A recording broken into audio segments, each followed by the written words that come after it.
Nee, met dit niet. Alles hier ligt om een vergrootglas. Dus elk foutje, dat wordt boem. Wij moeten lekker in 3 bedrijven. Hebben gezien? Weet je waar ik nou echt naar op zoek ben? Hoe doen nu die topondernemers, atleten, artiesten, hoe zetten zij er nou allemaal zo succesvol neer? Kijk gewoon altijd vooruit, zo ver mogelijk. Ja, laten we daar nu naar op zoek gaan. Hoe doen die mensen dat? Top, thanks. Gaan we doen.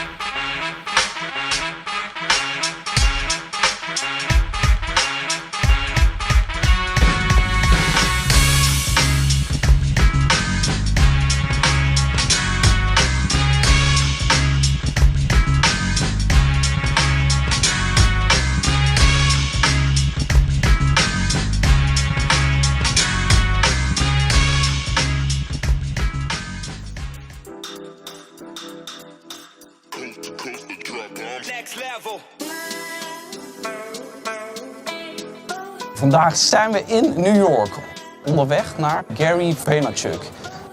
Hij investeert onder andere in Twitter, Facebook. Hij is een auteur. Daarnaast is hij nog een public speaker. Deze man, ik heb er heel veel zin in. Kijk met me mee, ik ga er nu heen.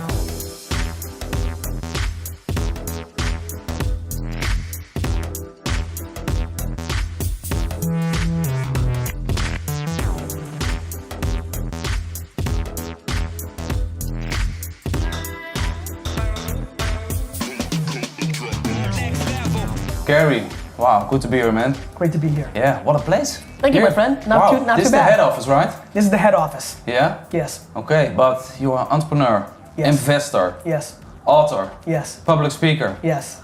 your own sneakers. Wow, That's man. the best of the whole bunch. What do you do? I think this is being an entrepreneur. But yeah, man, if you told the 42, if you told the 24-year-old version of me that I would be getting paid millions of dollars to be the face of a sneaker, I would have laughed you. I would have laughed you out of my liquor store. Yeah. How it's possible? I think it's possible because the internet is unbelievably underestimated. Yeah. This is a very important point. I do not believe anybody, including its biggest advocates, are actually giving the respect to the fact that the internet became real life and real life became secondary. Yeah. And that's like uncomfortable for some. Yeah. What I mean by that is attention.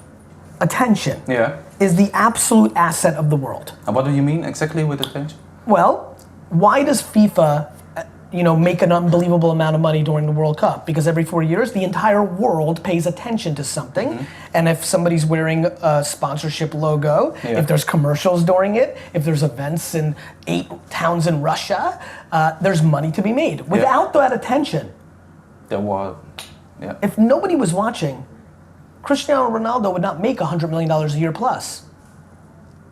A businessman 20 years ago wasn't famous. No? The internet is grossly underestimated. How did it all start? How it started is how it is today. From the lemonade stand to the sneaker it's very simple. I've always been a salesman and a businessman. It's now called an entrepreneur. I was in Edison, New Jersey. I was born in Belarus, in the former Soviet Union. I immigrated to the US, lived in Queens, then in Jersey, very humbly.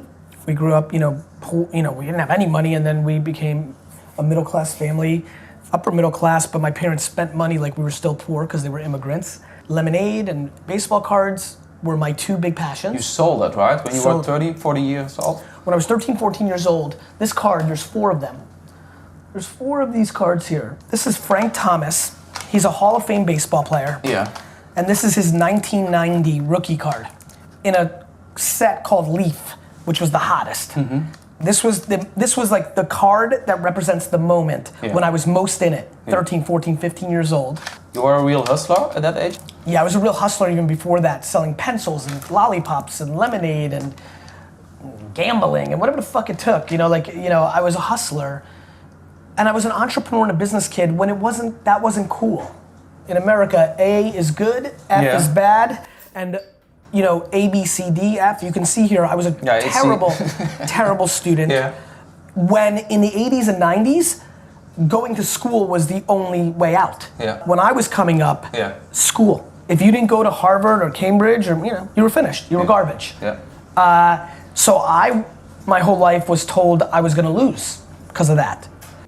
Mooi hoe Gary het beschrijft. Het draait allemaal om hoe je ergens aandacht op vestigt. Dit zet mij ook wel weer aan het denken. Ook met name hoe het internet nog steeds onderschat wordt. Wie er momenteel goed gebruik van weet te maken is topvoetballer Wesley Sneijder. Die brengt momenteel zijn eigen cryptomunt op de markt. Jullie zijn echt gericht op... Ja, we zijn gericht op sport, dus we willen echt zeg maar, ook de publiciteit, weet je wel, willen we ook halen echt uit de sport. Ze zijn achter de schermen daar bijna 3 jaar mee bezig geweest, met die hele munt. En nu zijn we listed. Dus we komen echt op de markt. Hoe ga je dat groot maken of hoe gaat dat? We hebben een samenwerking met 433. Die kunnen het aanjagen, groot bereik. En ja, zo hebben we meerdere samenwerkingen om uiteindelijk, toch als je op de markt komt, dat je gelijk boom, weet je, dat je er staat en dat iedereen eigenlijk benieuwd is naar jouw munt. Weet je. Tuurlijk, er komen meerdere, er komen concurrenten. Weet je. Dat is in alles. Weet je. Maar hoe ga je onderscheiden dan? Je moet je onderscheiden in het begin. Weet je. Het hele platform, het moet allemaal goed zijn. Weet je. Er moeten geen vraagtekens aan zitten. Weet je. Je moet een duidelijk verhaal hebben. Nou ja, dat zullen wij, als wij naar buiten komen, zal dat heel duidelijk zijn. Ja, heel tof man. Dus, en dat is mijn eigen munt. Dus gewoon je eigen... ik ben co-founder van die V-Sport coin, zeg maar. En verder qua ondernemen, want je hebt natuurlijk een fantastische voetbalcarrière. Hè? 133 interlands, noem het allemaal op. Nee, en dan ga je toch nadenken over je toekomst. Weet je? Als je op een gegeven moment de leeftijd bereikt van dat je weet van het moment is bijna daar. Van, wat ga je doen? Wat ga je doen? En kijk, ik ben wel heel erg ondernemend ingesteld. Ja, dat zit eigenlijk altijd al? Altijd. Ik was echt bezig met kleine dingetjes, weet je wel, om uiteindelijk iets beter te hebben wat iets fantastisch is. En wat dan bijvoorbeeld? Wat heb je ik zat meer, in het begin zat ik echt te denken in het vastgoed en dan dacht ik van weet je, maar dan koop je dat en dan koop je nog een appartementje, dan koop je nog een appartementje. Ja. En dat is eigenlijk niet mijn ding. Ik wil iets, ik heb altijd, weet je, in het voetbal had ik altijd het maximale uit mezelf, weet je. En dat heb je nu weer. Je wil dat heb ik nu weer. Of je doet het of je doet het niet. Ja, weet je? En dat heb ik met alles. Ja. In juni gaan de eerste torens in de bouw. Ja. Ja, dus en in totaal hebben we op 1 project, Icon is ons bedrijfsnaam. Ja. In 1 project hebben we 8 torens. En wat ga je precies doen dan? De torens, gewoon echt appartementen en winkels en restaurants. Commercieel vastgoed. Commercieel vastgoed. En jouw rol zeg maar in dat hele... Ik ben gewoon medeoprichter van En dus ik ben gewoon een van de directeuren zeg maar, van het bedrijf. Ja. En van de week, of 2 weken geleden was ik er ook. En hebben we 3 dagen echt pure zeg maar, campagnes gedaan, weet je wel, van... En dan was de sales office was ook klaar en dan stond ook die maquette van de eerste dus toren. Begint zeg maar. Het echt gewoon... Ja, nu is het begonnen, weet je wel. En dat is leuk. En dan zie je gewoon waar je 2 jaar lang, bijna ruim 2 jaar voor hebt gedaan, weet je wel. Dan voel ik mij gelukkig, weet je. Waar ik toch echt benieuwd naar ben, is waar komt die drive vandaan om op dergelijk topniveau te presteren? Is dit honger naar meer of is het om iets te bewijzen? Of kun je alleen zo succesvol zijn als je doet wat je echt leuk vindt?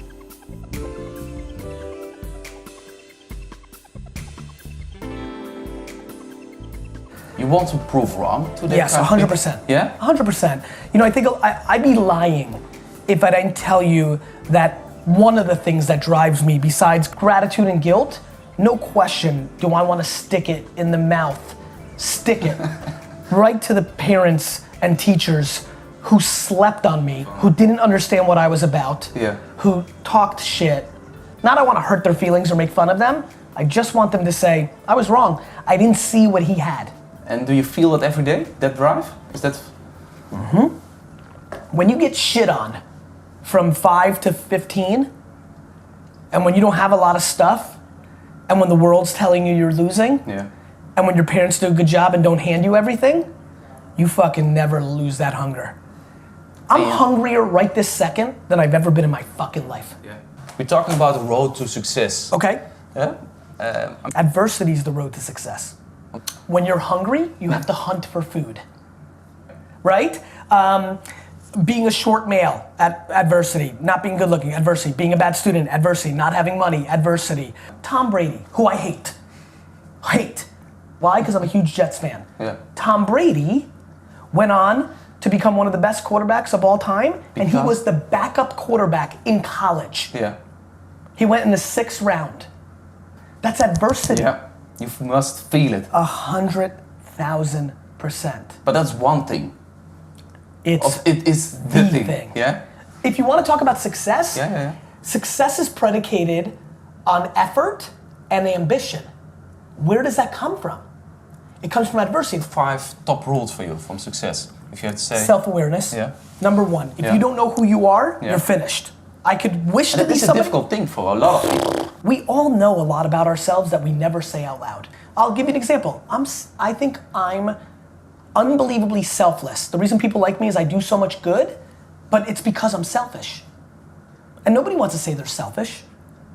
But I am, because I can't function if I'm not happy. How can I do anything good for my family or my community unless I'm happy? You know why I'm bringing so much value? Because I'm happier than most people. You know why? Because I don't give a fuck what people think about me. Yeah. But I talk a lot more about this. And what do you mean? Mindset. Mindset, yeah. It matters. This is the operating system. Yeah. People spend more time updating their phones than updating their minds. This is it.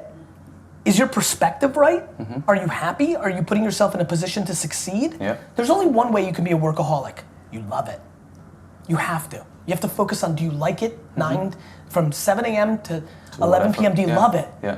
But you have to do also different things. I have 2 children. Me too. A wife. How do you keep the balance also in life? That is communication. Communicate. Yeah. Because things change. Yeah. Things change. So what's working for me now is on the weekends, I'm all out with the family. Yeah. And I'm so taking, that's for sure. For the weekend, then it's family time. And that's already 100 days a year. Yeah. I'm taking a third of my time, minimally, with the family. Now, by the way, some people want to spend 80% of the time with the family. Mazel tov. Yeah. You do you. Yeah, for sure. How many hours do you work at a day? 15? 15? 15? But how do you keep the right focus then? If you work 15 hours a day? Because I love it. Because I'm in my, I don't know music well, but like the crescendo moment, like ding, like that, bing, I don't know what I'm doing right now, but I feel like I'm living my life with a perfect pitch. Like I'm doing exactly what I should be doing. And when do you know that? Here's what I can say. Yeah. I don't know if you know when you've hit it, or how do you know when you found it? Yeah. But I think you know when you don't have it. I think if you ask somebody, are you in a perfect spot right now? A lot of people can answer no. Yeah. And I don't know. Look, I'll tell you something else. I keep things unbelievably basic. Mm-hmm. To me, happiness is about doing what you want to be doing. Mm-hmm. Too many people focus on the money, the things that come along with it. Yeah. I think you have to focus on the process. The single biggest reason most of the entrepreneurs of this generation will fail is because they wanted to fast. Because we live in a world now that everybody looks at their Instagram feed and they see all checking what other people it's all doing. FOMO. It's all they see their friends in Ibiza with champagne and pretty girls, and they're like, shit, if I can make some more money real fast, I can go to Ibiza next year and I can be with that champagne and pretty girl. Yeah. Stupid. It's doing many things wrong. Number one, you're letting somebody else dictate you. Yeah. You're worried about your friend Charles. The fuck does your friend Charles have to do with you? Yeah. Got it? Take it. It's all about impatience. So patience is an incredibly important pillar. And work very hard every day. Work very hard, each and every day a lot, if you want very big things. Als ondernemer wil je snel groot succes behalen. Helaas heeft dit toch vaak meer tijd nodig en zul je toch echt geduld moeten hebben. Zelfkennis, mindset zijn hiervoor cruciale factoren. Maar wat misschien wel de belangrijkste drijver is, de kracht die wordt geput uit tegenslagen. Wat zorgt voor net die extra stap naar het grote succes. Geluk kent 2 dingen, weet je. Ik bedoel, je hebt geluk in de business waar je mee bezig bent, weet je? Waar je volle passie in stopt en dat er dan iets uitkomt wat het maximale is, dat geeft mij geluk, weet je. En ik voel me daar ook een bevoorrecht mens in, weet je wel. Het is niet voor iedereen weggelegd. Dat weet jij voor elkaar krijgen. Je moet het wel doen, weet je. Je moet wel laten zien dat je het ook echt wil. Ja. En ik geloof heel erg in van, als je iets echt wil, dan kan het ook. Weet je? En dat is de ene kant geluk. En je hebt natuurlijk ook het geluk in de liefde, weet je wel. En als dat niet klopt, Ga dan maar een voetbalwedstrijd spelen. Weet je Werkt wel. niet, hè? Dat werkt Tenminste, niet. toch, je hebt toch- Je kopje is niet leeg, weet je wel. Ja. Je kan niet denken, je hebt stress. Ja. En dan werkt het niet. Maar Dus- hoe hou jij die balans? Want je bent super druk met voetbal, je bent daarnaast nog aan het ondernemen, je hebt kinderen, Ja, maar je hebt een vrouw. Het belangrijkste is dat je kijk, Jolante is ook heel erg ondernemend, weet je wel. Maar dat En scheelt wel, dus dat dat begrijp je. scheelt. Die begrijpt mij, weet je. Die weet wat ik wil. Ik weet ook wat zij wil, weet je. Ja. Zij wil ook het maximale. In dat opzicht zijn we precies hetzelfde. Ja, ja. Zij wil ook het maximale uit de carrière halen. Ja. Ja, daar is ze mee bezig. Ja. En dan moet je het ook elkaar gunnen, weet je wel. En er is genoeg tijd. Tegenwoordig, wat hebben we niet allemaal, weet je wel. Ja. Als je een keer 4 weken niet bij elkaar bent, oké, je hebt FaceTime, je hebt Skype, je hebt een hele mikmak waar je kunt elkaar je kan prima elkaar zien. communiceren, Het dus. enige wat je niet kan elkaar niet aanraken. Ja. Maar goed, weet je, dat is ook wel weer spannend. Met het restaurant? Het restaurant gaat goed. Qua concept hebben we wel veel veranderd ten opzichte van vorig jaar. Wel live muziek, Ja. maar gewoon meer op de achtergrond en meer dat mensen gewoon echt kunnen genieten van het eten. Weet je? Want het eten moet natuurlijk wel het meest belangrijke zijn van je restaurant. Want zo'n restaurant, is dat ook altijd een droom van je geweest? Ik heb een passie voor koken. Ja. En ik vind koken geweldig. En ik heb altijd gezegd, als ik klaar ben met voetballen, dan wil ik een restaurant. Nou, ik ben nog niet klaar met voetballen, maar dit kwam op mijn pad. En de locatie kwam op mijn pad. Ja. En toen dacht ik van ja, weet je, dat kan ik niet laten Dit is lopen. nu het En moment moet om- het moment. Weet je, soms dingen gebeuren allemaal met een reden. Weet Ja. je? En als je ergens tegenaan loopt, ja, dan moet je ervoor gaan. En ik zag nog wijn. Ja, mijn eigen gewoon wijn. je eigen wijn. Mijn eigen wijn, ja, op een gegeven moment leerde ik een jongen kennen. En die had zijn eigen wijngaard in Toscane. Fabio Cordella. Ja. En die was bezig met voetballers om een samenwerkingsverband te creëren en om hun eigen wijn te geven. Nou, hoe vet is het als je, Ja, tuurlijk. als je eigen Gewoon je wijn, eigen fles eigen afstaan. wijn hebt, weet je. En als ik nu kijk, zeker nu, in combinatie met mijn restaurant, weet je wel, waar Ja. mijn eigen flessen gewoon echt Geschonken worden. eruit vliegen als een gek, weet Ja, je wel. ja. Dan weet je ook weer van, ik heb het niet voor niks gedaan. En hij is nog lekker ook. Dat is Ja. wel belangrijk. Hè? Ja. Heb je nog mooie andere projecten waar je zegt van oké, ik ben nog met hele gave dingen bezig? Nee, Dus, dit is eigenlijk wat ik nu... Kijk, ik wil ook niet... Ik heb eigenlijk mezelf een beetje gestopt, weet je wel, nu. Omdat ik dan? wil ook Dat niet je te te veel veel aan mijn hoofd hebben, weet je wel. Focus. Zorgen dat je de dingen Focus die bij je de pakt- juiste dingen afmaken en dan weer op naar de volgende. Als je zegt Wesley, 5 jaar, wat, heb je iets notjes dat je zegt van ja, dat wil ik nog wel gewoon... Als ik nu moet zeggen van, weet je, of over 5 jaar trainer of een succesvolle Ja? businessman, dan kies ik voor een Ja? succesvolle businessman. Dus, V-sport, V-sport, sport eten in combinatie met V-sport. ja, Econ, ja, een Turks bedrijf in Istanbul. ja, Heb ik Chacha, het restaurant. ja. En ik heb mijn voetbal nog. Dus het is wel even genoeg. Het is wel even genoeg. Genoeg te doen. Ja. Of niet dan? Ja, zeker. Ja. Ook Wesley bevestigt hoe belangrijk focus is om het maximale eruit te halen. Maar ben je ook bereid om het de aandacht te geven die er werkelijk voor nodig is? Volgende week in The Road to Success spreek ik met Mr. Props over hoe zijn tegenslagen ervoor gezorgd hebben voor het maximale te gaan. En vertelt Jozef Klibanski hoe hij social media slim gebruikt om de Picasso van deze tijd te worden.